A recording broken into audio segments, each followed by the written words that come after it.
Dr. Wilson, we're rolling, so it's all yours.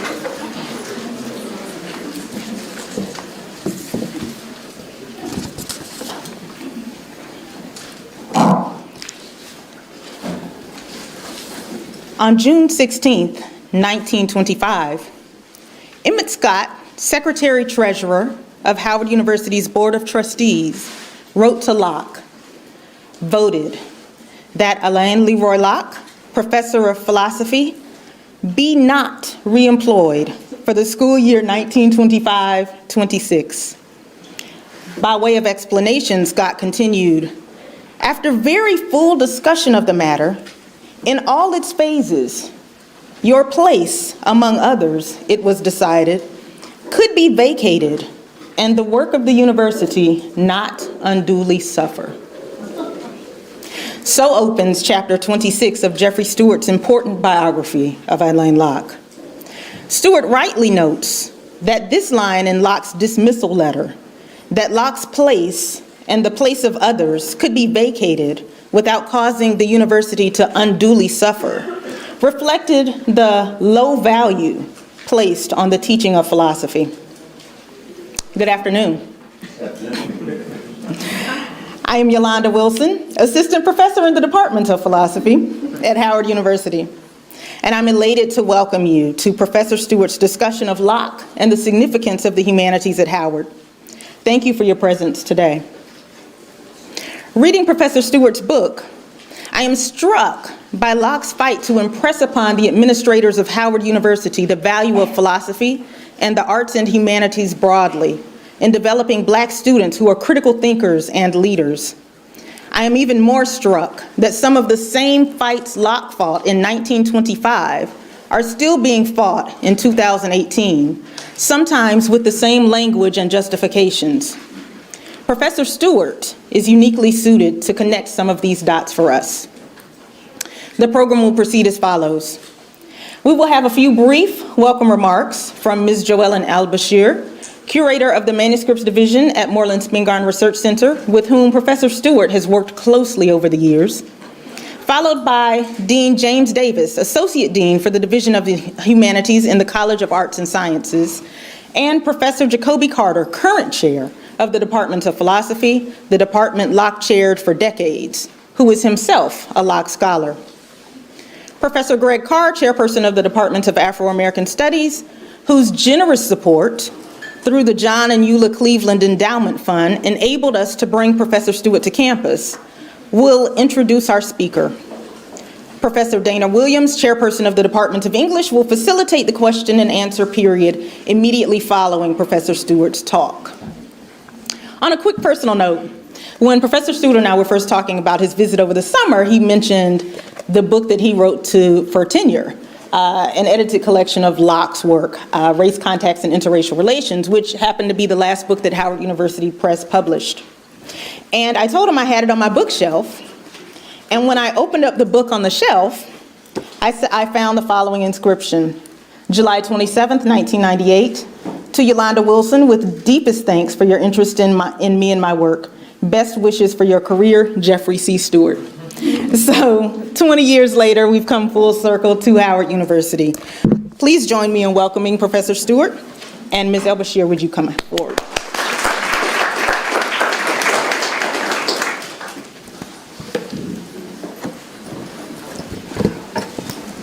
Well, I appreciate being asked to make remarks at this program. It's a special program for me, and I'm going to take this opportunity to talk just a little bit, very briefly, about the rich and unique resources held by Moreland Spingarn. So I'll start with the University of Archives. University Archives holds the official records of the university, such as the Board of Trustees minutes, the administrative files of the presidents. It also collects and preserves the university publications and actually has digitized many of them. If you haven't been to the Digital Howard website, I suggest you pay it a visit. Our library division holds thousands of books, periodicals, and microforms. some of which can be found only here. One of our oldest books is a first edition of Gustavus Vasa's autobiography, published in 1791. The manuscript division has several large collections, lots of oral histories, more than 1,000. We have 15,000 vinyl recordings, 3,500 pieces of sheet music, primarily by Black composers. The prints and photographs department's images number in the tens of thousands and are requested by researchers and publishers the world over. That's our biggest moneymaker, by the way. Our manuscript division also has over 650 collections of the personal papers of notables, and some not so notable, but who understood that what they were collecting then could become good stuff later. And they had the sense to donate it to Moreland before their children or grandchildren could throw it away. We also have the records of several organizations. Some are defunct, some are very active. We were just named the repository for Chi Eta Phi, which is a Black nursing and student organization, founded in 1932. So we get in new books, we get in new manuscript collections, we get in additions to our existing collections on a regular basis. Sometimes we discover, air quotes, exciting and unusual items that have been here forever, we just didn't know it, and one of them was a book written by President Obama's father. His name is on the title. It was an illustrated 40-page booklet published called Wise Ways of Farming. It was published by a press in Kenya in the Luo language, 1959. So we just sort of came upon it, and so you can imagine how excited we were. But we came upon it after he had visited Howard. More recently, a graduate student came to me. She had a piece of correspondence which had stapled to it a packet of Kool-Aid. She said, what do I do with this? Why is it on this letter? She was working on the papers of Carlton Goodlett, who was a San Francisco newspaper publisher, but also the personal physician to Jim Jones of the People's Temple, which originated in San Francisco. So, needless to say, she was horrified when I told her the significance of that packet of Kool-Aid. And if any of you don't know, you need to find out. Come to Moreland. Now, in a category all their own are the papers of Alain Locke. His papers arrived at Moreland shortly after his death in 1954. His ashes arrived a little later, but that's another story. I've always characterized the Locke papers as our flagship collection. They comprise 230 cubic feet of gold and are continually mined by scholars on a broad range of topics. In my opinion, the scholar who has mined these papers most consistently and thoroughly and effectively is Jeffrey Stewart. And the proof is his Locke biography, which we are celebrating here today. Thank you.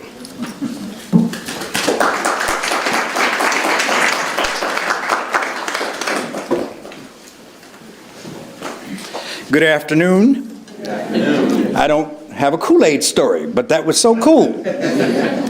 On behalf of the College of Arts and Science and its Division of the Humanities, I simply welcome each of you here. I'd also like to thank all of my colleagues who played a role in bringing this significant event on the significance of Alain Locke and the humanities at Howard University and beyond. Davis, out.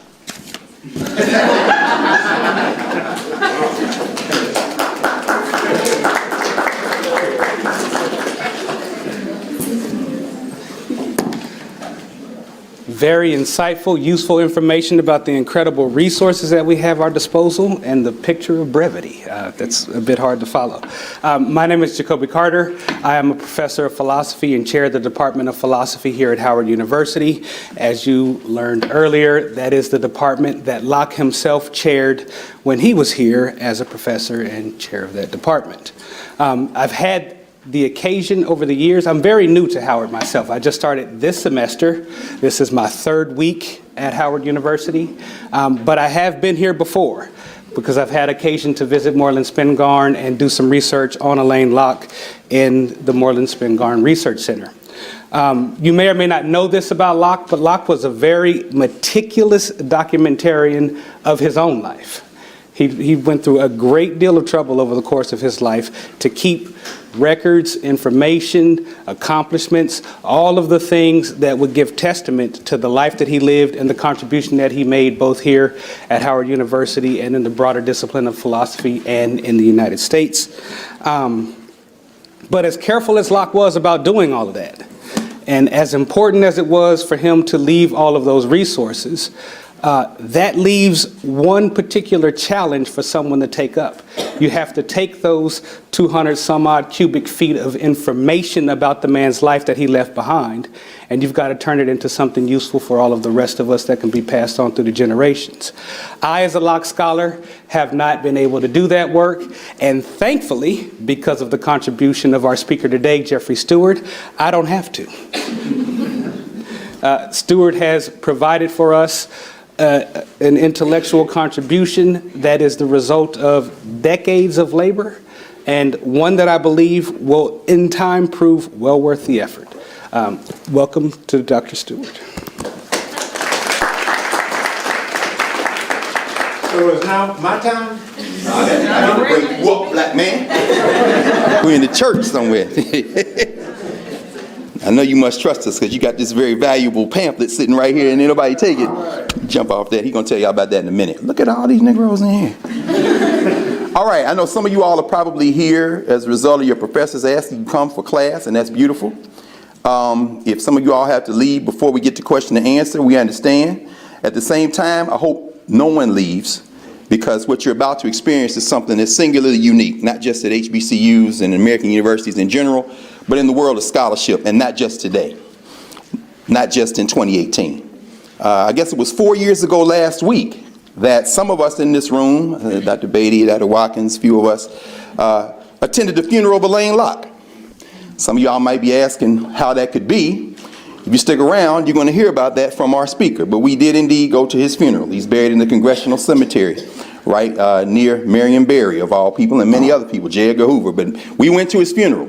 Harvard sent a contingent down to sing. The choir sang, and everybody came. But Howard University had to be there. The money for his burial plot was raised by the Black Rhodes Scholars. Alain Locke was the first. Some people could say that's a good or a bad thing. And the eighth was the one who was the MC. That tells you how few of them there have been. But the man sitting here that you're about to hear from next, Jeff Stewart, is one of the most remarkable scholars living today. You all can read his biography. And again, we're very happy because he visited our campus back in February to give a talk around the book. And we thought we could bring him back when more of you all would get a chance, particularly the freshmen, would get a chance to hear from him. And Dr. Wilson, Yolanda Wilson, spearheaded that effort. So we want to give her a round of applause for bringing him in that conversation and bringing him back.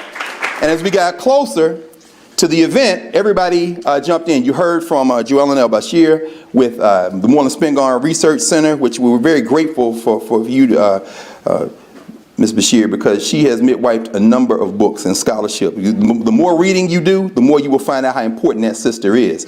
We see the University Art. Yes, let's give her a round of applause. Absolutely. I know that's anytime you see a scholar saying yeah, then you know what it is. The University Archivist has joined us, who took on the responsibility for guiding Moreland Spingarn as well. Dr. Muse, Cliff Muse in the back. Put your hand up, Dr. Muse. Because these young people, y'all need to understand the people you come here to see. And Mr. Watkins is recording for us, and Richard is here, and oh man, everybody is all right. See, very good, very good. We're in good shape. So, a word about Jeffrey Stewart. as I said, you can read for yourself. He is now at the University of California, Santa Barbara. He's taught before at, well, he graduated from Yale, American Studies. We're not going to, talk too much about that. Although we do have the Alvin Boucher lecture here, so we have a Yale connection as well. Director of Research at the Smithsonian Institution's Anacostia Museum. For those of you who don't know, the Anacostia is a museum started by black people east of the river. It's very important. We have the new museum on the mall, but the first black museum in the Smithsonian collection is east of the river, and Jeff Stewart was the director there of research. Curated the Smithsonian's National Portrait Gallery, was a curator there, and senior advisor to the Reginald Lewis Museum of African American History and Culture in Baltimore, Maryland. As I said, he's taught at Harvard, Yale, UCLA, Tufts, Howard, Scripps, and George Mason. During the time he was at George Mason, he spent a lot of time on this campus. A lot of folks around here just assume he worked here. And that was correct. He didn't get his check from here, but he's a part of this extended family. I'm going to sit down after mentioning a couple of other things. There are no such things as mistakes. Some people think it's just fate and it's mistakes, but no. This book, which I dug out of my archive to get signed, I resisted the urge to bring his other books. He did a book on Paul Robeson that is incredible.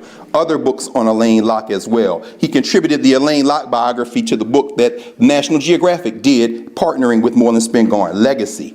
He did the biography of Locke there. So he's done a whole lot of other stuff, but I left all that stuff at home. But I wanted to bring this book because this book opens his introduction on the afternoon of March 27th, 1916. It was raining that day. It was a Monday, and Alain Locke was worried that nobody would come to see the talk he was going to give right over there in what is now the Office of Undergraduate Studies, the Carnegie Library. That's the hall he was in that day.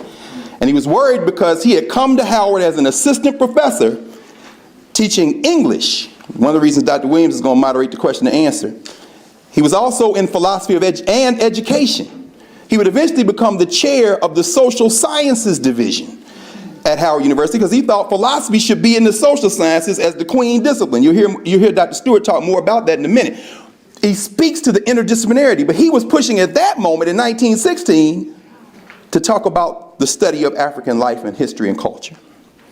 And in trying to do that, he was worried that nobody was going to listen to him. He was worried the dean wasn't coming. The dean showed up, Kelly Miller, a dean who, by the way, got demoted in part of this war you're going to hear Dr. Stewart talk about. That's why I'm hoping young people, when you get to the question and answer, ask him every question you can, because this man knows the history of Howard like he was there the whole time, which is really kind of unbelievable when you consider we're talking about a century plus of this history.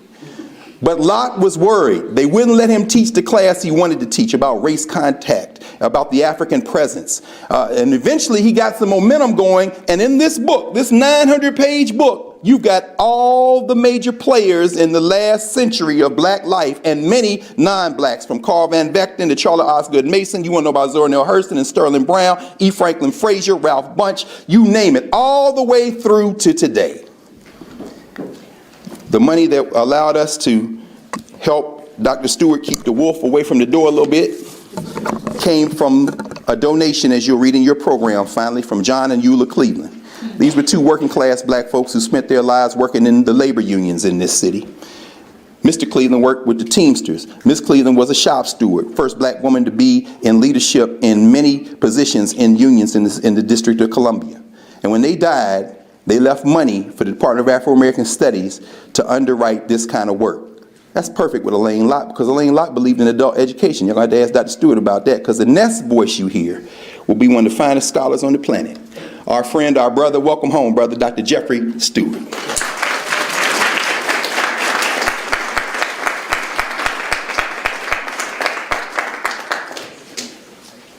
Well, I hope I can, well, I know I can't. I can't live up to everything that everyone has said about me, because at times it seems as if someone else did those things.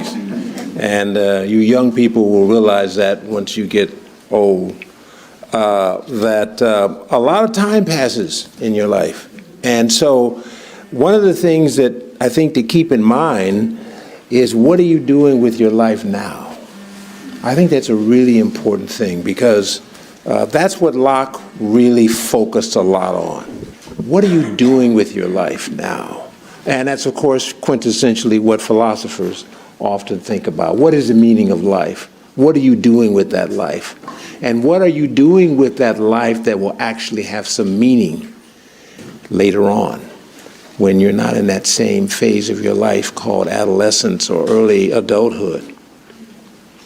So today what I want to do is I want to talk a little bit about humanities and at Howard, and I'm certainly not going to talk about all the things that you were talking about, Carl, because this is being recorded. But I do want to speak a little bit about Locke, but I also want to, talk about the past, but I just want to kind of have people thinking about today.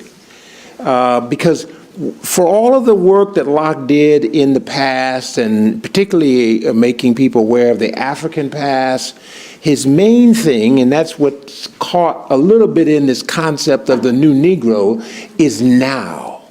I mean, we're all, we always talk about time and everything, but there is no other time but now.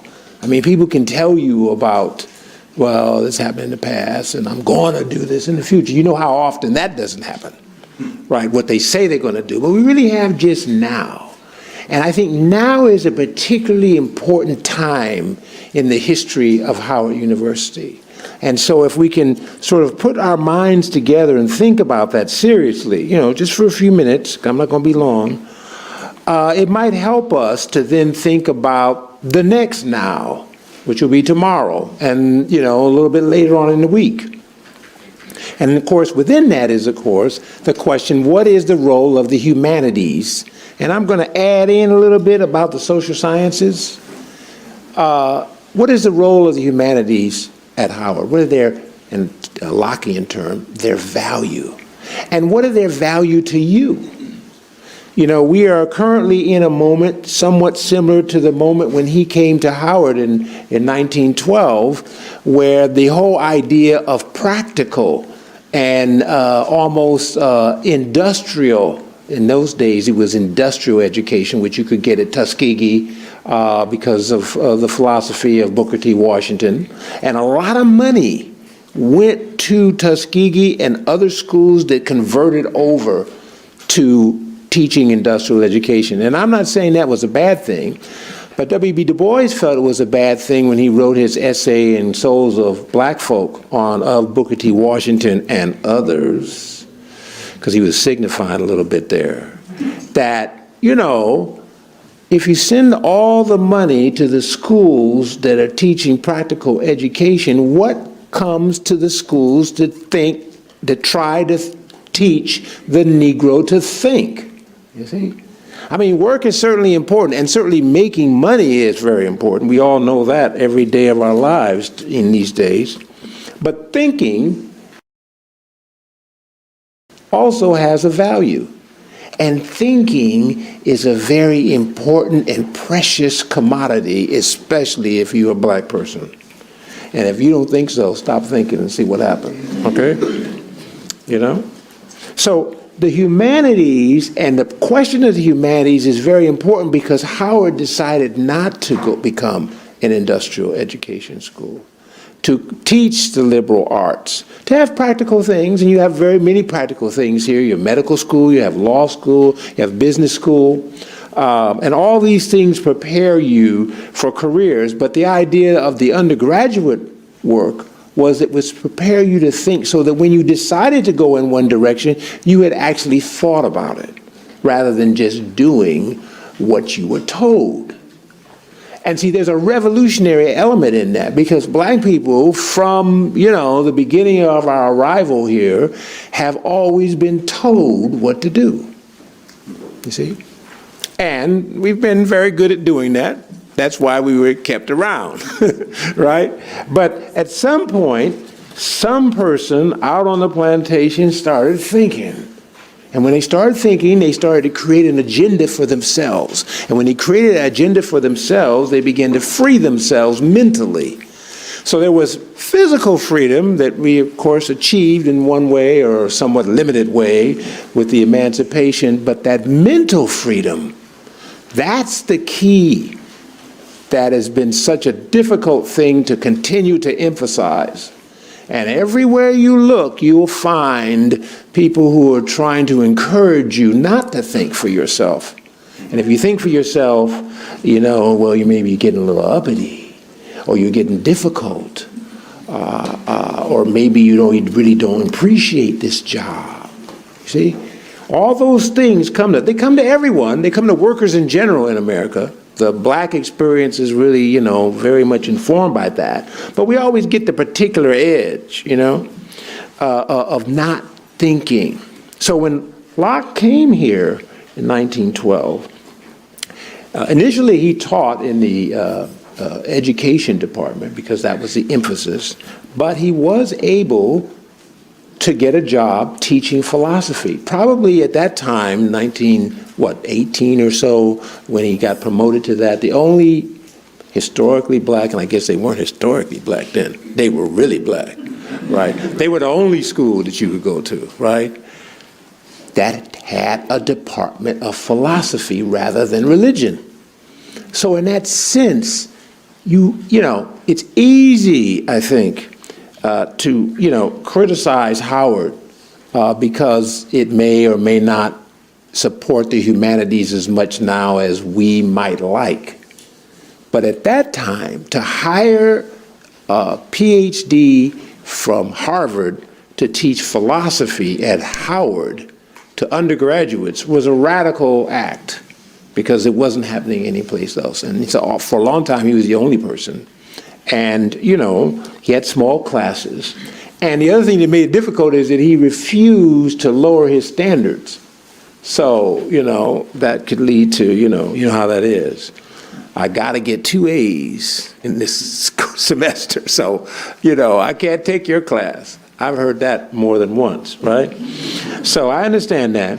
So I'm saying it's tricky and a challenge to talk about the humanities at Howard University because they did employ Locke. They did employ him to teach philosophy, and they supported teachers such as luminaries in the humanities like the poet and cultural historian Sterling Brown and the literary historian Arthur P. Davis, among many others, and the dramatist and theater historian Montgomery Gregory. Not to mention the great contemporary poet E. Ethelbert Miller. I mean, it's safe to say in many respects, Howard has been a beacon of the humanities, and especially the black humanities, for much of the 20th century. In particular, what Howard, I think, excelled in at the beginning of the last century was nurturing the humanities through nurturing creative expression by students. That's another radical step. Because on my campus, I'm always essentially saying the geniuses on campus are the students, and my faculty colleagues look at me like I'm crazy. What? Yeah, well, you are teaching. And I don't believe in the banking system, right, where I have the, assets and you have an account and I'm just going to download the knowledge in you and then you walk out with, more wealth than you had. It's a dialogue. And it was a dialogue at Howard between students and people like Locke and people like Montgomery Gregory. The two of them created The Stylus, which was a literary magazine that was run and published by students. And there's still copies of that in the Moreland Springer, and I think that was revived at one point. Zora Neale Hurston contributed to that magazine. There was also the Howard Players, which was in many ways one of the most significant black theater groups in Washington, D.C., a student-driven theater group. So that's the other thing I want to say is that, this really is about you. It really is about what you choose to do. And if Howard is doing its job, it'll create the context for you to be able to do what you want to do, to create a theater group, to create a literary group, and to succeed. That's really all a university can do, is provide you with opportunities and allow you to take them up. And we really can't force you to take them up. But it's criminal if we don't provide you with the opportunity to take them up. This drama was very important in 1921. Alain Locke and Montgomery Gregory put on a production of Emperor Jones, which was by the noted American playwright Eugene O'Neill. And they brought it to, I think it was Belasco Theater. And Charles Gilpin, who had actually developed the role, came and performed the lead role. And it was so successful that Du Bois, always a very critical person, wrote a letter to Locke, who he didn't really like, and said, "The work that you and Gregory are doing is exceedingly well done, and it's most promising for the future," unquote. So to get that kind of approval from Du Bois was exceptional, because he usually looked down on Locke, even though he, I think, was 4'11" too.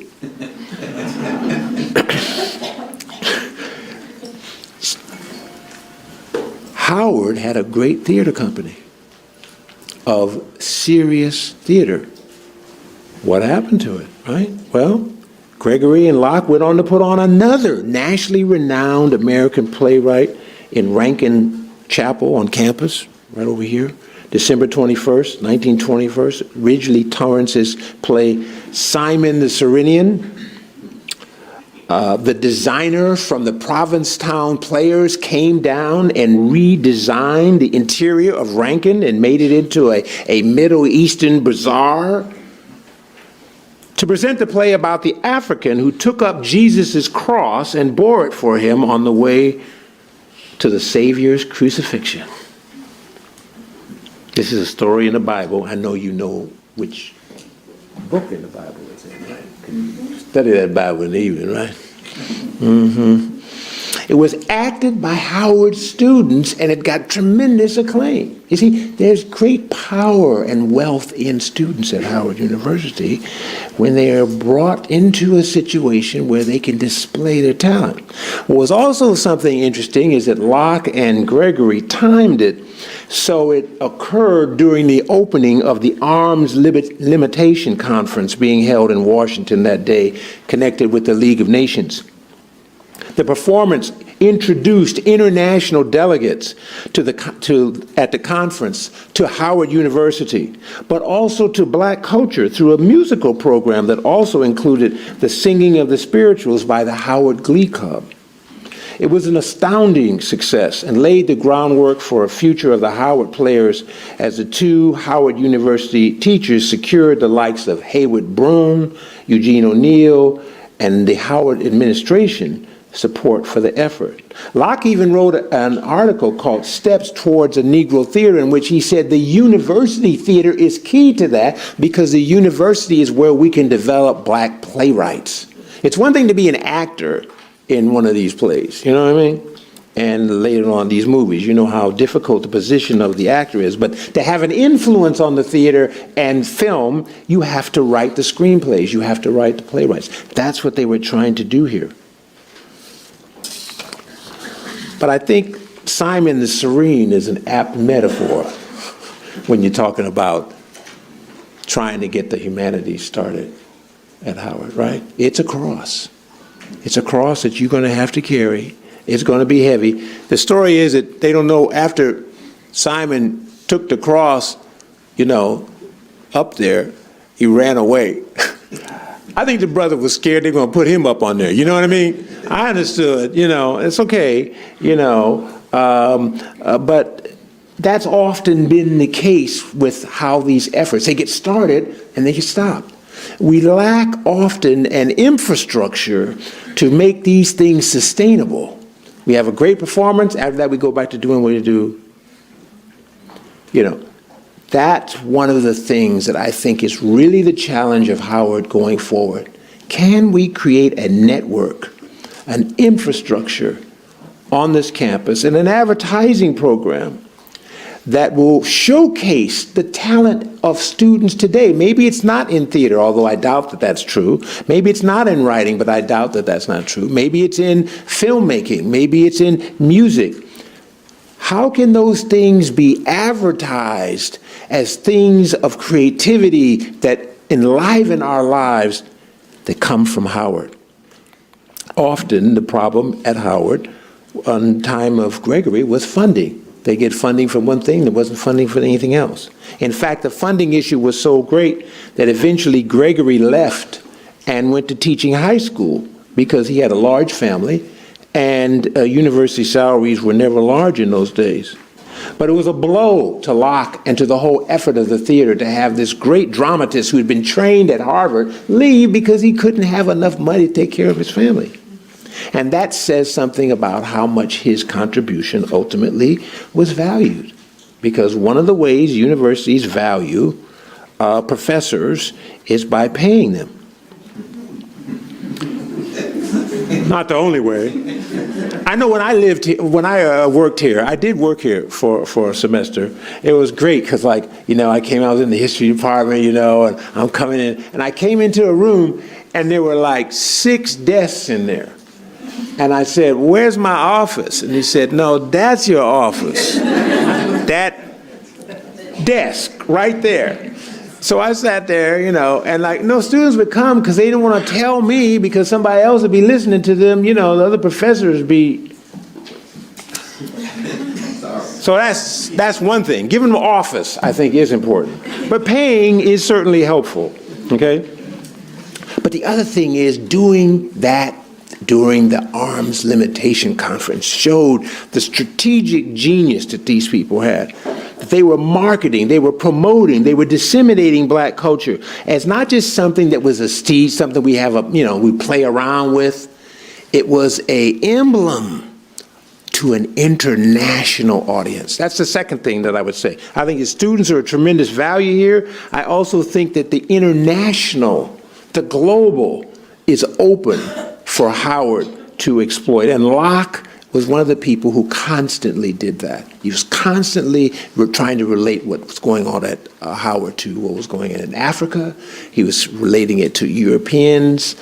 He was constantly trying to set up trade understandings between Howard University and African businesses.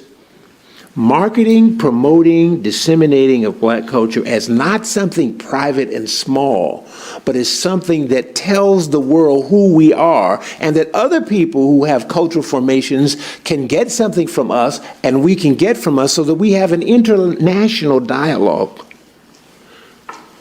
Because the humanities do have this third thing that I want to mention. The humanities have the power to affect the imagination. And through the imagination to change not only the view of the Negro among outsiders from other countries visiting the university for the first time, but also the power to change how the Negro, and I'm quoting Malcolm X here, so don't jam me for my lack of gender balance, change the view of the Negro of himself.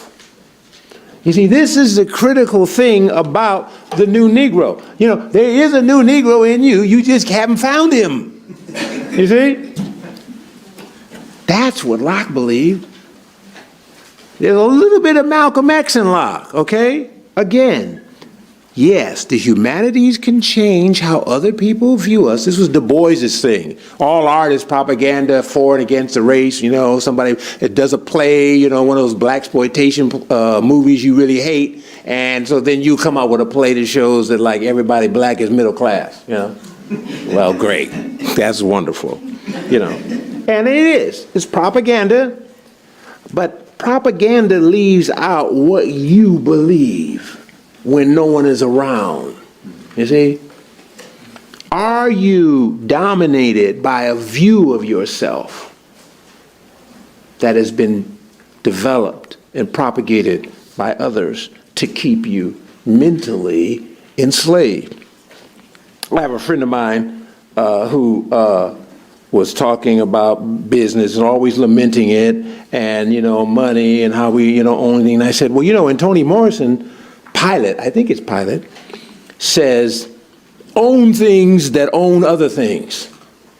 And he wrote back to me and said, I've read Toni Morrison, and I didn't believe that there was a securities broker in there. I said, oh, really? I said, that's because you see color first. You see, that's what you see. See, so you can't imagine that there'd be some working class black person that actually could tell you something that would help you economically. That's impossible, right?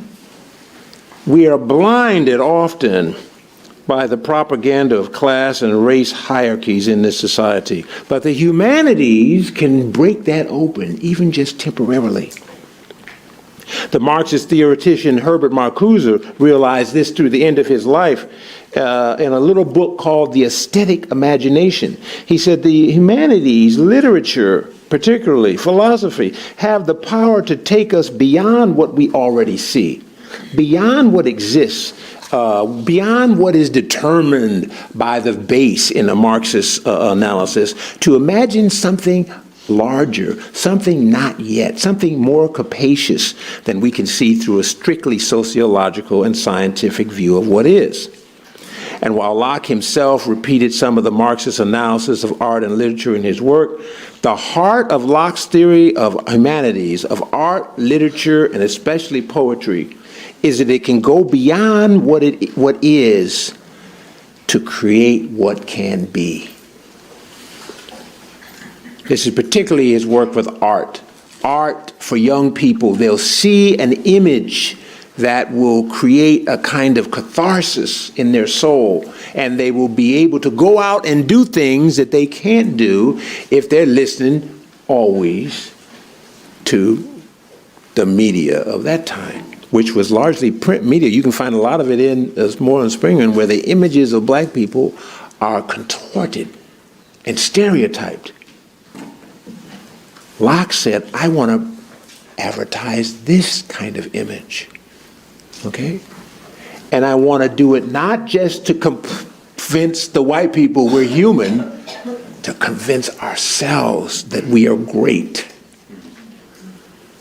So that, in fact, is what the concept of the new Negro is, the capacity to imagine a black person, a black woman, who escapes all the characterizations of the media, the liberals, the conservatives, who are, of course, as we know, our friends, and the characterizations of the Negro that come from within the race itself, you know, our relatives, our friends, like the one I just mentioned, our co-workers, who, as one of my friends told me when I was writing this book, there isn't anything new about the Negro. Yes, I understand that. All those words and thoughts that enter our minds and souls daily in this culture, that in fact the Negro ain't shit. We hear that all the time. The Negro says, get thee behind me, to such thoughts. And let me have the space to imagine a new version of me today, tomorrow. And I can do that best through poetry, through song, through short stories, and through the kind of introspective philosophizing that Locke did in his Oxford thesis, The Concept of Value.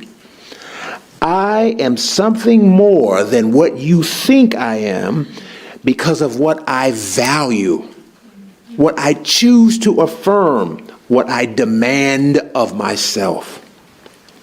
Now this, of course, is what Locke tried to articulate in his 1923 lecture to the freshman class at Howard, later entitled The Ethics of Culture, where he stated that we are what we choose to devote ourselves to. We have the capacity, yes, as Negroes, to choose what we will spend our lives doing, what we will spend our lives reading, listening to, embracing, affirming. And that choice is our valuing. And it tells the world who we are. You see, Locke believed that despite racism, despite our negative circumstances, despite all the negative brainwashing that's thrown at us, we were still free. After slavery and after Reconstruction and after the betrayal of the Negro after Reconstruction that another brilliant Howard University professor, Rayford Logan, wrote, after all that, and under the boot of a conservative Republican administration during the 1920s that passed the National Origins Act in a time when the Ku Klux Klan paraded down the streets of the nation's capital in the 1920s. Oh, yeah, 1920s, yeah. The Negro was still free to decide to read a book or play hooky. to work at a sculpture or spend the night drinking. And that we had efficacy to choose what we will spend our meager time on this earth doing. Locke's advice in the Ethics of Culture was that we choose to spend it on the pursuit of culture, on making ourselves larger by knowing more about the world of love and creativity. One of Locke's great frustrations was that often he could not get students to embrace that, to make love of the creative pursuit the centerpiece of their life, as he had done, probably as an adolescent. And his quest at Howard was a constant search for kindred spirits among students and faculty who valued the humanities as much as he did. Now, what's even more interesting to me, Locke did not give up. I mean, I know you are frustrated, okay? You know, I say this in part not because it's particular to Howard, right? Because I just finished putting together a conference at my university, University of UC Santa Barbara, and I have been through the ringer, like I believe Locke went through over and over again at Howard, trying to put on events that were culturally stimulating and failing to galvanize the kind of support he thought he should have and that I thought I should have had. I've had to coordinate the entire celebration of a university effort to commemorate 1968 and the moment when black students on our campus took over the computer center and demanded change and got change and made the university create a department of black studies, to create a department of Chicano studies, to create a department of Asian American and feminist studies. But I find when I commemorate that, there's a kind of silence. I've only gotten begrudging support from administrators, even my own chair in the Department of Black Studies. And I have also had to raise all the money for the event myself. Familiar?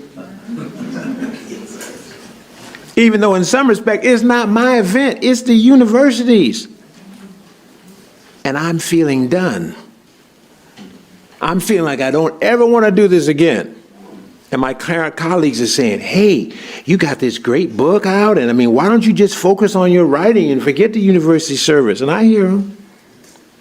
But Locke, despite all of his frustrations, which were 1,000-fold more, kept coming back, kept coming up with new proposals for a black museum. He actually had the first proposal for a black studies program here, some of which were humanities-based proposals, some of which were art-based, some of which were in the social sciences, to move Howard and the black consciousness into a worldwide position as innovative knowledge makers. We are knowledge makers. We're not knowledge consumers.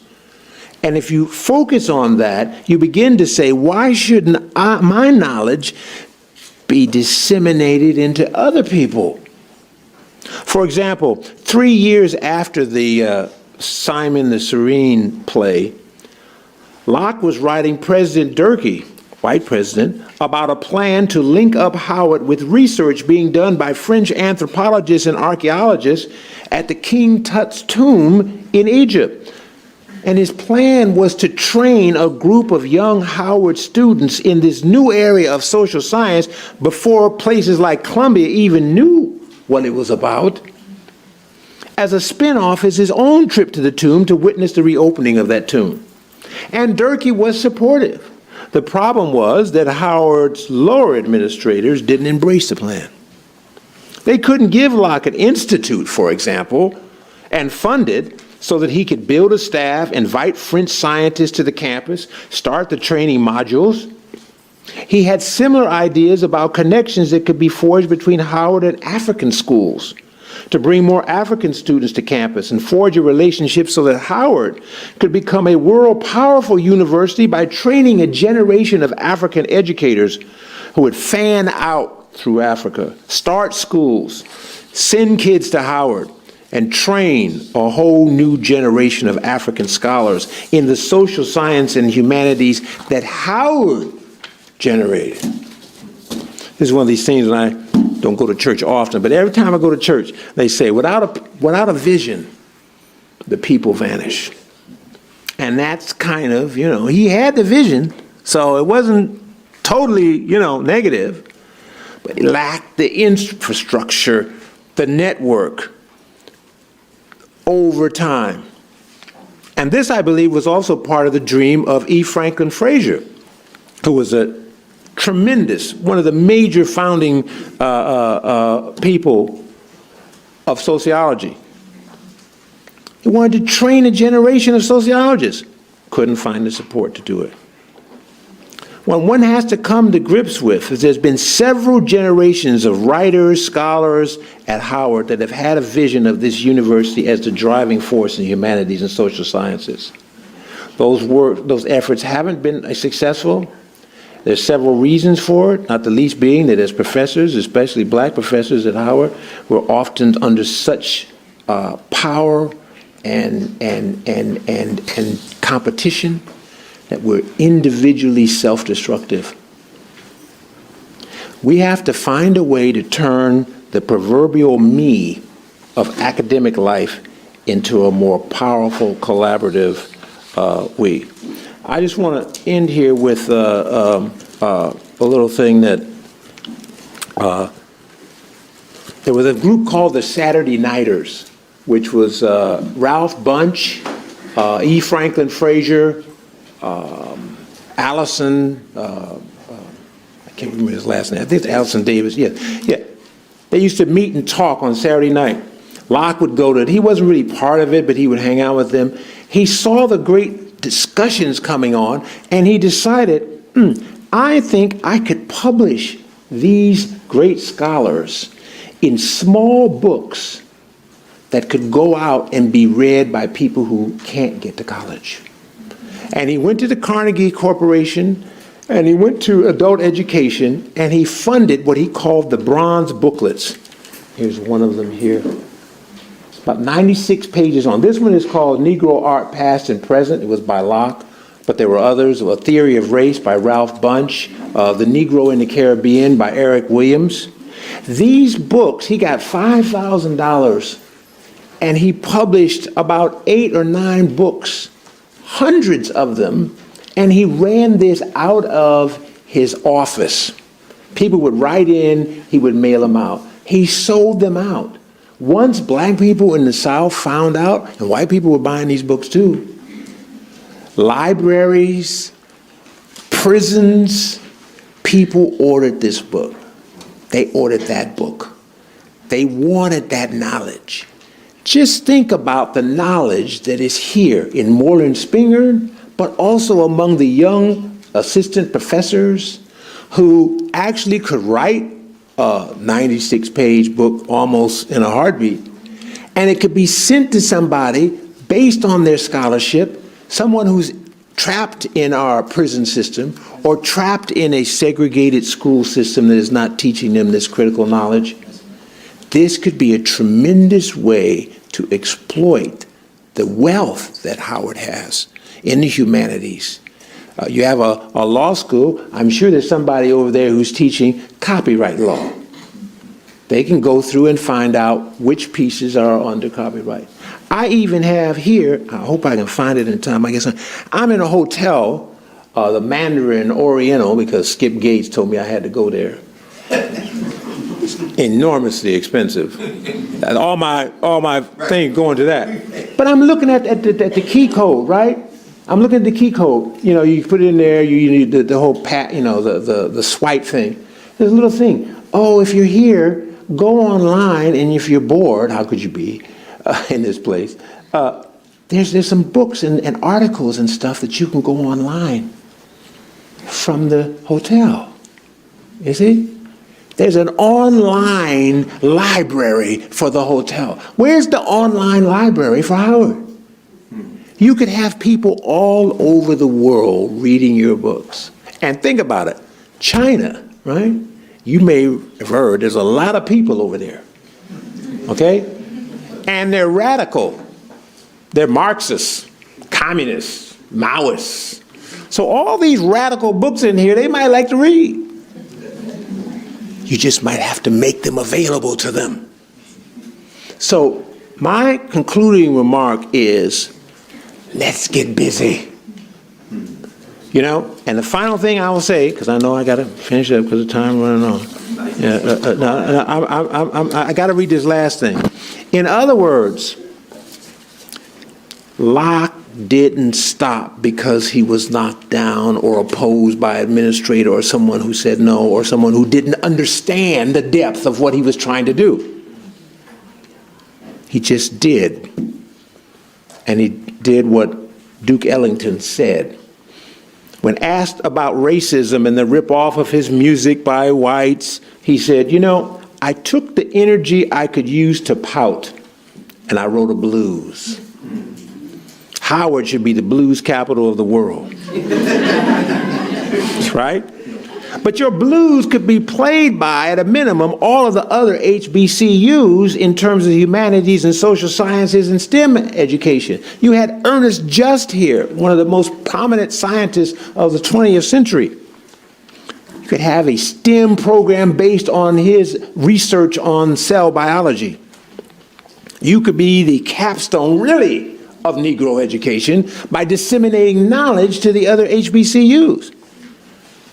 And if it started to get effective, you'd start hearing some intrigues and invitations from some white schools. Well, what are you guys doing over there? Can we get some of that? But if you sit there and you're complaining and you're frustrated, you know, you're never going to do it. Black students created the discipline of black studies by protesting. That led to the reprinting, among other things, on Arnold Press, of many of the books that had been forgotten. You students have the power to make a difference and push Howard's humanities and social science agenda. Probably the best source copies of those books that they printed are in Moreland Springer. Why not do that today with the time it takes to pout? Thank you very much.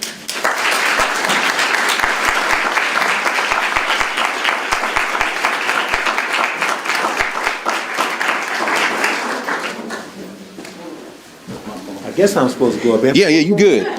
Dr. Williams, Dana Williams from English Department, Chair English, is going to come and moderate the question and answer. Gregory, we don't know the line. I wanted to mention very quickly, this is the 50th anniversary of Howard University's Department of Afro-American Studies, 1968, very important. Let's have a round of applause for that.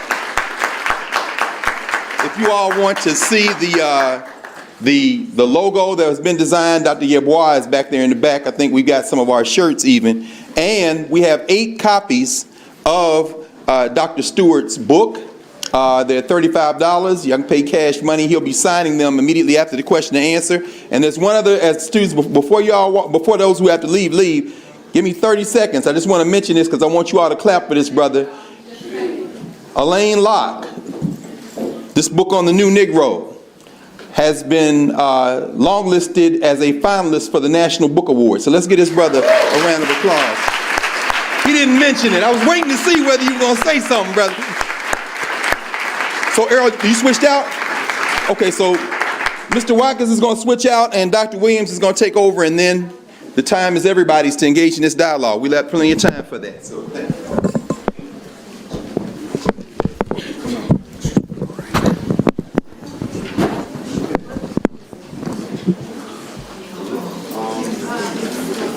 I think that's going to be enough. I guess they can hear us anyway.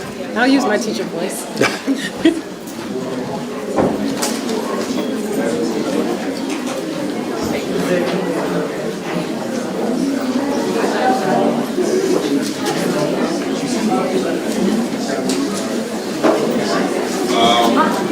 This part is being amplified there, so Okay. talk to people in the back.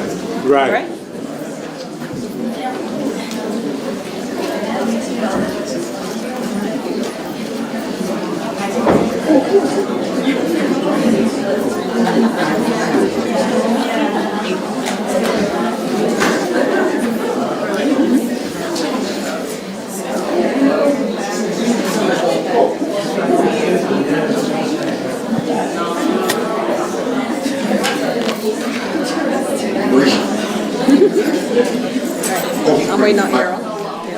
Is this it?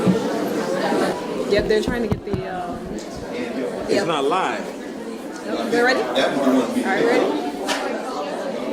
Good afternoon again, and thank you for those of you who are able to stay for the Q&A. We're excited to see so many of you who were interested in not only the topic for today, but the book as well. So thank you for joining us for Q&A. We'll start with a couple of questions that I actually have, and then you are more than welcome to begin to formulate your questions. And Dr. Wilson will be moving with the microphone to ensure that we can pick you up, because we are indeed recording the event. I want to start with something where you actually ended with the Black Studies, and that Dr. Carr gave us as a kind of segue. This is the 50th anniversary, of course, of the beginning of Black Studies at Howard. Can you tell us a little bit more about Alain Locke's hopes and visions for a Black Studies program? And I know at different points you talk about it as Black Studies in the book, but then ultimately as Race Studies Institute. So can you tell us a little bit more about that, please? Yeah, I think he had a broad plan for an institute, but also a museum. And he put together a combined proposal. I think he gave it to Kelly Miller at the time. And it was to basically conduct research in the humanities and social sciences that would basically support research into Black literature, Black poetry, particularly the Black social sciences. So when Locke came initially, he was in the education department, and then only later did he get moved into the College of Liberal Arts or Letters and Science. So he had this pedagogical orientation, but he thought that, and I think it'd be pretty true, that using Black material was very useful to trying to get people interested in learning and knowledge. And so he wanted to stimulate that. He wanted to bring poets and writers to campus on a regular basis. He thought that sociology of race was really important. He thought that he had a unique analysis of race. And he thought sociology, remember, was just coming into its own in the early part of the 20th century. I mean, Du Bois had written the first sociological text in the 1890s, but I mean, Columbia hadn't even put together its sociology program, which ended up being one of the most famous. Locke was saying, we can beat Columbia to the punch on this, but one of the things I think that was always a challenge is that people thought the main mission of Howard was to prepare people to go out and become school teachers, largely. And so, therefore, creating a social scientist or something like that was just beyond most people's imagination. And when it came down to the funding, they funded the utilitarian over the philosophical. So, right, I mean, it's probably, I think, 1913 is the first proposal that he puts in.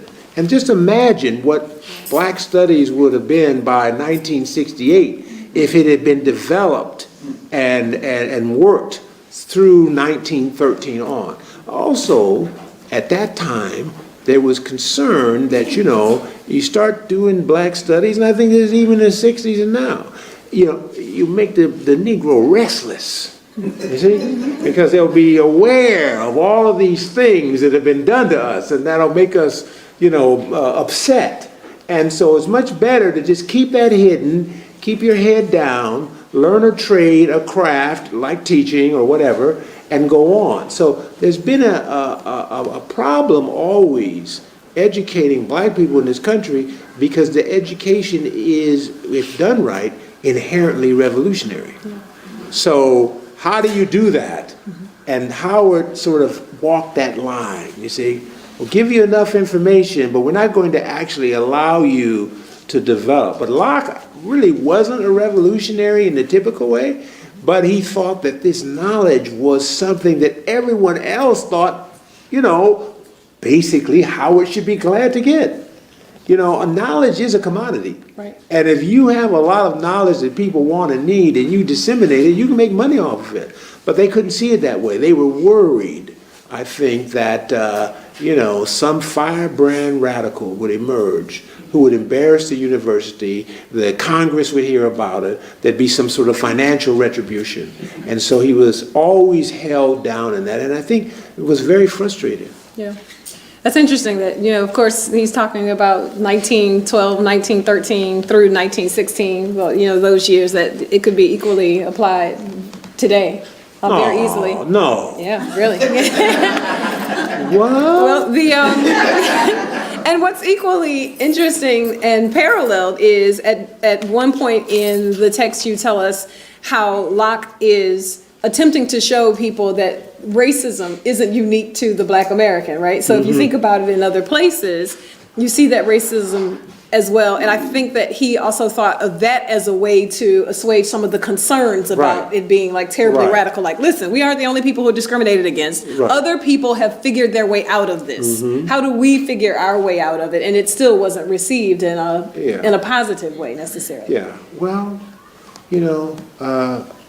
I think we have to focus on the fact that we do have this history now. And if we have it now, how can we apply it? How can we find a few people who will work together? One of the things I think that does come through in this book that was somewhat dispiriting is how many times Black professors and scholars and intellectuals undermined each other. Classic thing where Locke was trying to put the bronze booklets together, and he reached out to Woodson to write one of them, and he said, "Oh no, I have a publishing company. Right. If you want to publish your stuff through my publishing company, that's fine. Otherwise," and then after that, he did everything he could to try to destroy Locke's program. You see, that's something that I think has been taught us as well. One last question, and then we'll take questions from the floor. When you talk about Locke as an innovator of thought, and that happens a lot, particularly when you're thinking about how sociology isn't even a formed discipline completely. And you do mention, too, that we move from generalists, everyone being a generalist with a lot of information and a lot of in-depth information about a lot of different subjects, and the shift from that into being a specialist, and the difficulty of that when you know quite a bit about one thing as opposed to a lot about a lot of things. How do you, or is there a way that you can describe how Locke was able to be an original thinker? Because I think that may be the hardest thing for students. And certainly we bring them into the university and make opportunities available to them. But what we also tend to do is to ask them to regurgitate as opposed to say, here's how original thought works. And of course you have to have a lot of depth and content mastery too. But is there something in Locke's history that guides us to this is how original thought emerges? Yeah, I would say that the term I use is criticality, not just being critical for critical sake. Criticality, I think, is something that Locke embodied as a way of thinking and being. And the first thing you mentioned is that you have to have some mastery over a topic or discipline or area before you can be critical. I have so many people who react, the first thing you say, they start reacting negatively. And most of the time, they're reacting out of some other person's agenda who mentioned a way of dealing with this information. So the key is to work through the information on your own, to resist being just an agent of other people's agenda, and to develop your own agenda. That's what he constantly does. Even when he's in situations where he's being buffeted around, he has his own agenda. Now, of course, sometimes that's negative. You don't want to always have your own agenda and thwart other people's agenda. But I think you have to take some time and ask yourself, what do you really think about things? And you're right, you have to have permission in classes to come up with your own perspective on the material and not just regurgitate. So many professors feel that when they hear back something from students, there's something missing, and therefore when they're tested, they will essentially, that'll be missing, and then they'll have a low score, right? And that's understandable. But sometimes what's missing is not what's important to that person's intellect. What they're actually saying is the important thing. And so if you have teachers who believe in a dialogic approach to teaching, I think you'll have students who will actually be original thinkers. Because students, obviously, they're here for 4 years or 5 years or 20 or whatever. And, you want to get out of here. And at some point, you say, okay, if I write this, I had this experience. If I write it this way, I'll get the grade and get out. But always, usually, in these departments, there are people who are encouraging people that way. And usually your assistant professors are the people who haven't gotten beaten down too much yet, right? Or the people who are just naturally resistant intellects like you. I think that's important. You have to think for yourself. That's the highest calling you have as a student and a person. But you have to avoid being, frivolous about it and just rejecting stuff because you haven't heard of it. I mean, when you're trying to learn, you should actually be open to listening to it all and really understanding, and then bring out the critical aspects of it. But criticism and criticality is very important because we often embody the critique. Our critique of the Declaration of Independence and the whole line, all men are created equal, is our lives. We know we're not treated like equals. So that's actually an opportunity for us to become the best constitutional lawyers produced in the United States, right? So that insight, your insertion in the problem gives you an insight, which Du Bois called the double consciousness. I'm hearing about America and how great it is, but I also have this other experience. Double consciousness often is thought of as a defeating, dividing, disestablishing kind of thing, but it's actually a second sight, and it's something we could really use. It's a knowledge that could help us create new interpretations, and maybe be the next person chosen to be on the Supreme Court. Questions from the floor? You just raise your hands, and Dr. Wilson will bring the microphone to you. Here, and a couple up front. Good afternoon. Oh, okay.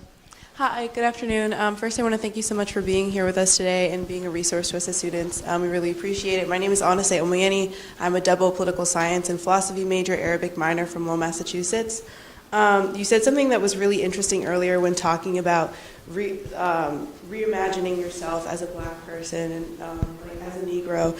You said that it was critical not just to convince white people that we are human, but to convince ourselves that we are great. And I was just wondering if you believe, based on the immense amount of time you have studied the history of Black people, throughout, not only throughout this nation, but throughout the diaspora, whether you think there is value in working to convince white people we are human, outside of the material success that may come with assimilation, especially with regard to if convincing white people of our humanity will heal or help rebuild the institutions that depend on our dehumanization. I apologize, I have allergies No, and that's stuff. okay. So. Well, it's interesting. I've spent a lot of time in historically white institutions, and know a lot of, people who are, considered smart. And then I also, noticed that sometimes really smart Black people in either those institutions or historically Black institutions aren't recognized as such. I mean, I'm sure a lot of people recognize that they're smart on one level. Maybe I just don't know all those people. But I don't see them having the things that white scholars who are well regarded have, like institutes where they train people to think in the way that they do. One of the people who I'm enormously impressed with is Professor Eleanor Traylor, who I have learned so much from. And, I'm sure people think a lot of her, but, she's an original thinker. She had an essay called A Blues Review of Life, in which she said that in Toni Morrison's novel, I think it's Sula, there's a baby with no navel. And she said that was a concept of black people in the United States. You know, that we are here, but we really don't have the kind of heritage, the backbone, that coming from other countries, that other immigrants, or non-immigrants, we weren't immigrants, but you know, people, we don't have anything pushing us, and yet we're constantly pushing forward and creating things that end up becoming the language of other people. And one of those examples is hip hop. I mean, everybody keeps talking about how hip hop was going to die, you know, and those people are dead. Okay, right. And now you go anywhere. You know, I was watching that show, The Shop, and Snoop Dogg was saying that, you know, he'd go to Europe and he would actually teach Europeans how to speak English. And they would speak his way of speaking English, you see. All right, now that might not be good to some people. But in fact, it is, right? If you can teach people to speak your language, you have them. You see, if they speak your language, that's like, well, English. That's the history of English domination of the world right now. You know, you can go anywhere almost and speak English, and someone there will try to make conversation with you. Why is that? Because the English and Anglo-Americans and Americans dominate the world, right? Their language is everywhere. So we have a lot of cultural languages that are out there that people are actually practicing, but we don't actually see them that way, you see? We don't see it that way because it's not there. It's not, you know, it's not told to us, these are to our glory. You know, we don't have anyone saying that to us usually. We usually have somebody saying, well, you know, as a man at the Aretha Franklin, well, you know, we have too many single mothers, and you can't raise a child if you're single mothers. And of course, that's obviously something that's peculiar to black people, right? He's saying that in front of white people. Come on, brother. You know? In our day, we'd have rushed the stage. But, you know, that's another side of me that I don't want to bring out. So, I mean, we need to find opportunities, not to over-romanticize, but to see with a new sight what we're actually doing in the world. And, you know, I think we have a time when, you know, we generally, just the whole thing of, let's say, the whole protest movement. What would protests in general, I'm talking about the women's movement, the disability movement, what would those be like without the civil rights movement? I mean, you know, protest is a tremendous knowledge formation. All of the practices, demonstrations, nonviolent resistance, Black Twitter, these things are all innovations, but very few people discuss them as such. So you have the opportunity actually here to, you're doing those things. That's about that criticality. You embody, you're practicing these things. Start writing some papers on them. Start getting them published. Start disseminating them into the world.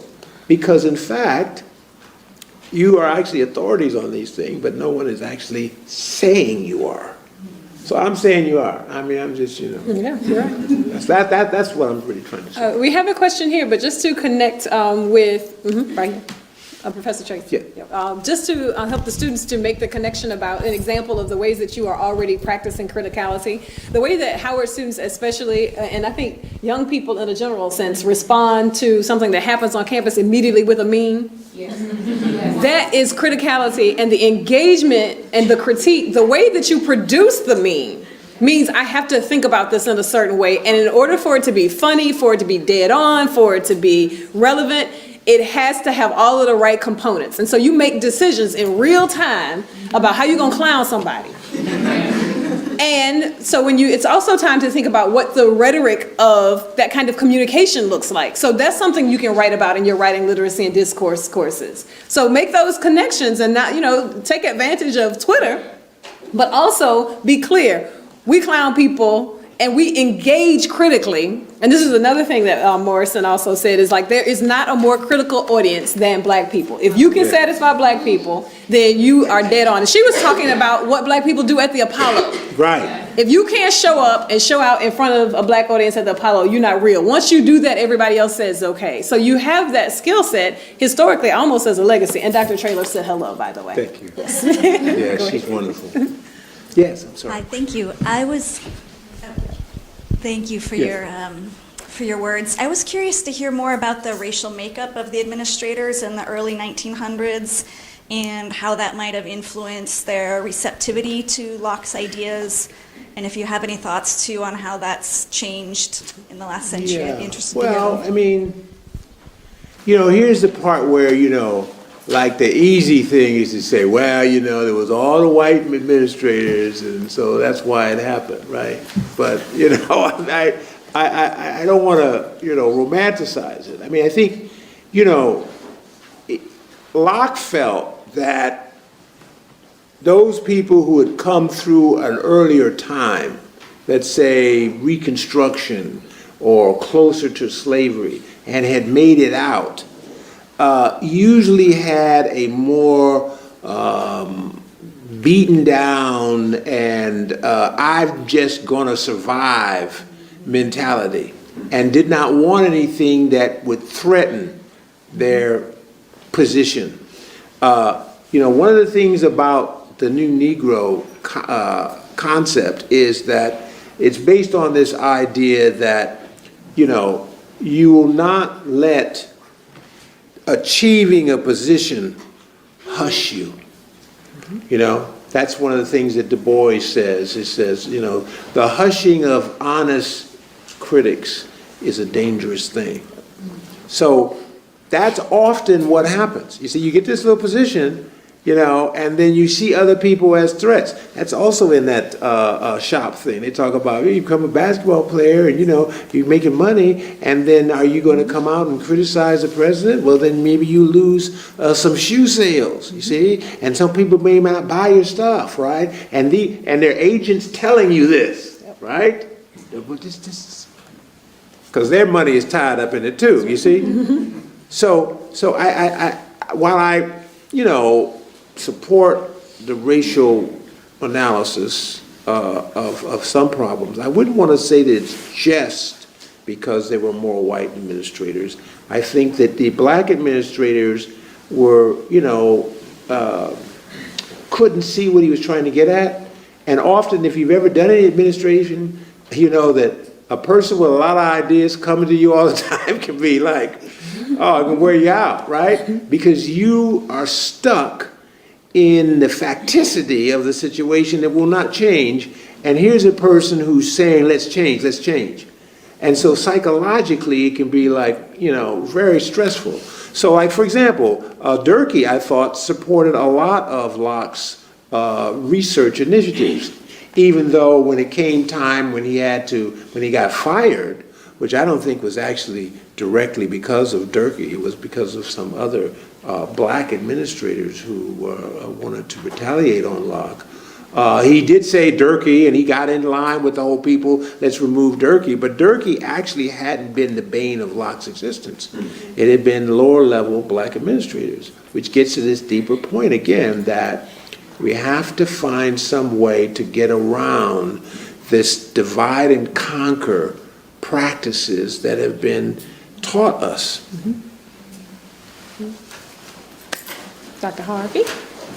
And then the gentleman behind Dr. Harvey who's been waiting patiently. Thank you so much. Thank you so much for your talk. It's very informative and helpful for our art majors. I do have a question about thinking about his material legacy outside of Moreland, because of course in the Fine Arts Building we live with his African art collection. So are there any other examples or material artifacts that maybe speak to his influence beyond the tension that we know he had with the art department? Were there any beneficial relationships that he had outside of the kind of contention with Porter? Like, did he maybe have a good relationship with Wells or Lois Mailou Jones? Yes. That would have. Yes, those two in particular, James Wells and Lois Mailou Jones. Lois Mailou Jones said that when I interviewed her that she was essentially hired to teach design, and that what they liked about her work was her French Impressionist stuff.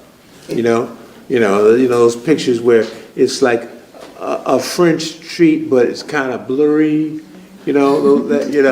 I mean, they loved that about her, and she was very skilled at that. And of course, she was so skilled at it that I think he was. Pat can maybe tell me that it was true, but the Boston Fine Arts gave her an award, for her work. It was very, in other words, she could assimilate the European traditions and express them with a liveliness, particularly of color and design, that made them stand out. So they hired her, and she was teaching design, and design was her forte, but Locke would come up to her and say, why don't you do something on your own people? Which is really incredible, because if you read the early chapters of him in Harvard and stuff, I mean, he is rough on black people, okay? I mean, he is very, very critical. And yet there was something in him that comprised this sense of, of race loyalty. Even with, part of, I guess, is just that maybe that was a kind of compensation in some ways. And he was a person who was trying to get them to, in the 30s and 40s, to encourage black artists, students, to do black art. But the idea was, no, that will limit me, and I'll screen myself out from the universal recognition that I get when I just do pure art, right?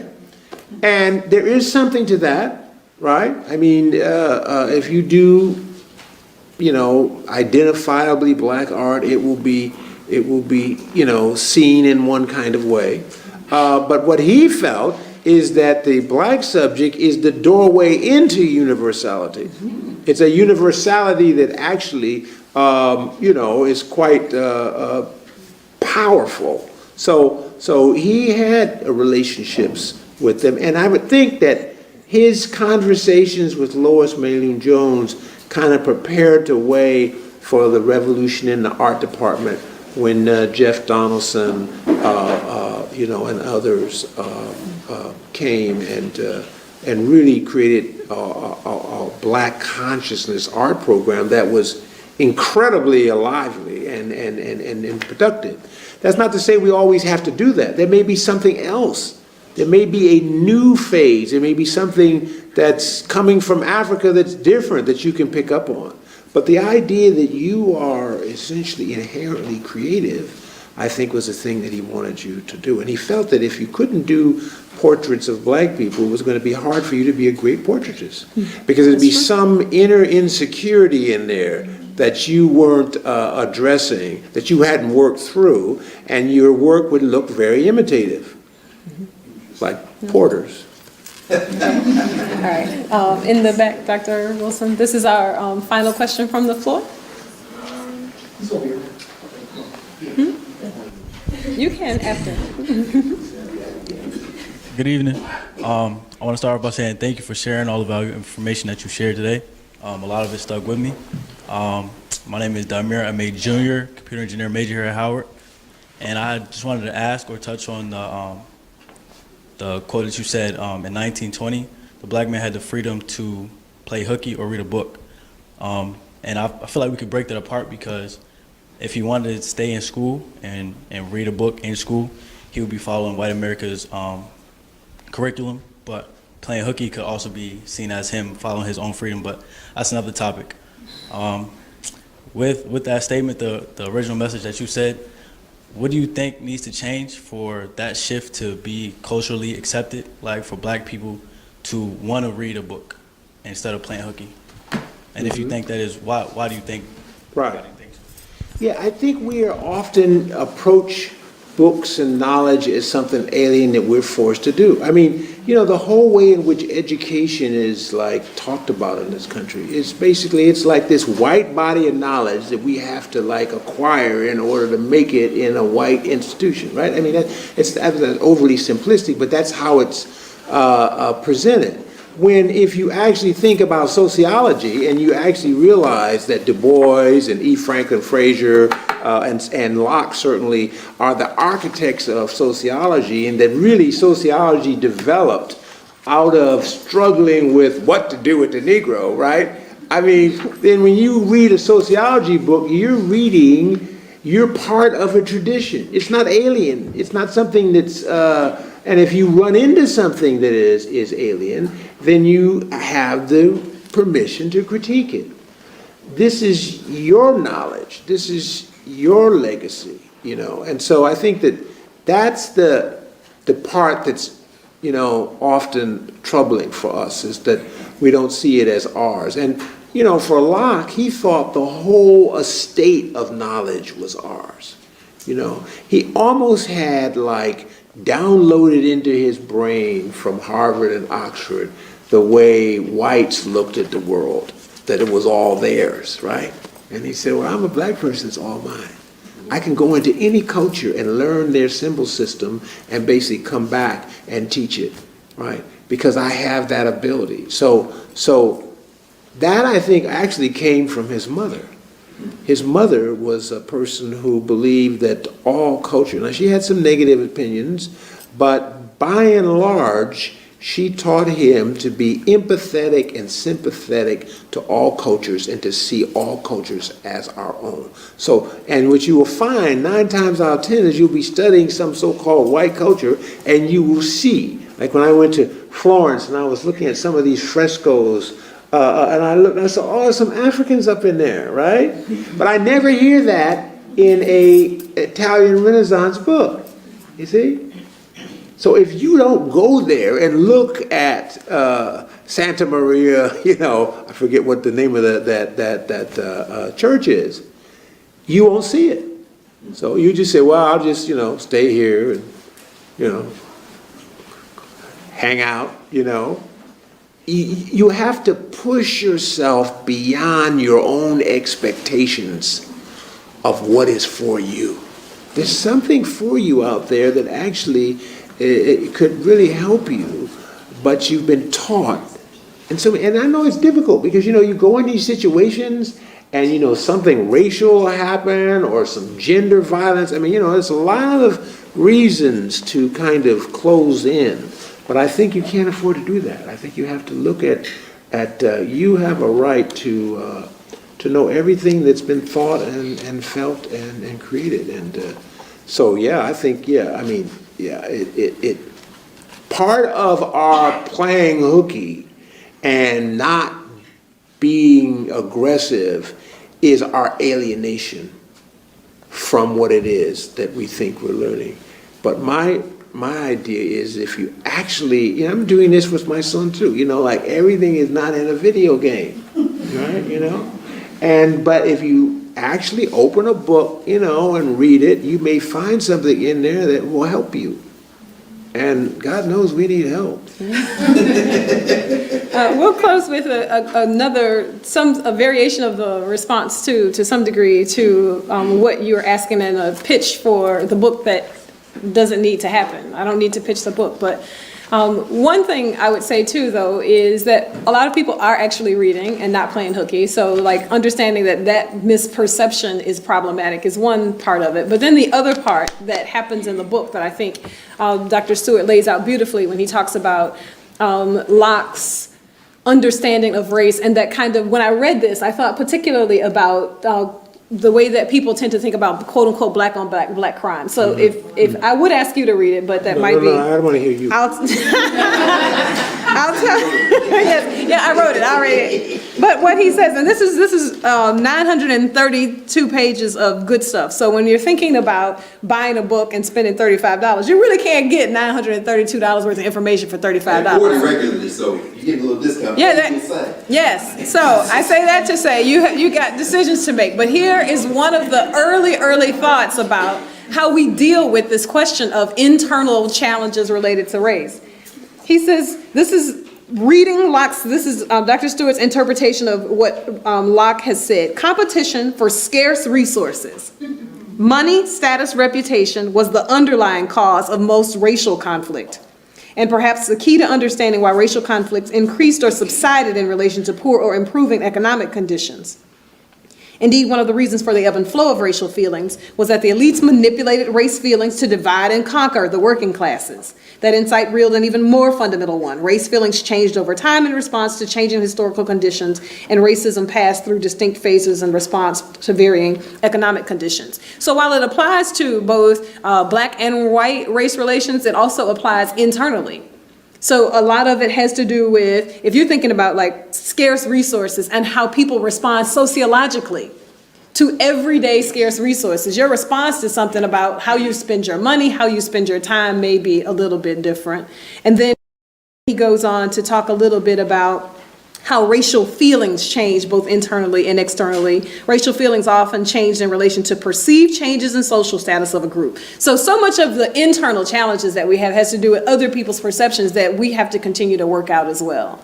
And one of the ways to do that, reading. Not just this book, but all books, all books. Thank you so much, Dr. Stewart. Thank you. Great pleasure.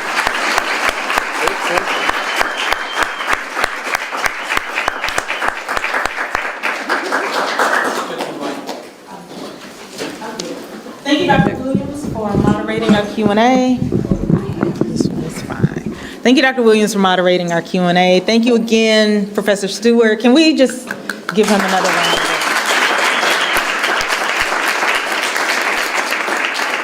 I want to thank Professor Carr in particular in the Department of Afro-American Studies for helping bring Professor Stewart to campus, because this was important and didn't need to be missed. So we have a reception across the hall in the Channing Pollard Room, and thank you all for your attendance, and feel free to partake, courtesy of Moreland Spingarn Research Center. Thank you.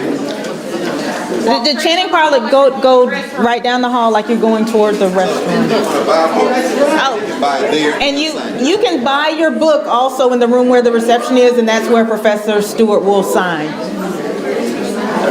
My name is Justin Calhoun. I'm coming down. So, yeah, I'm like, no.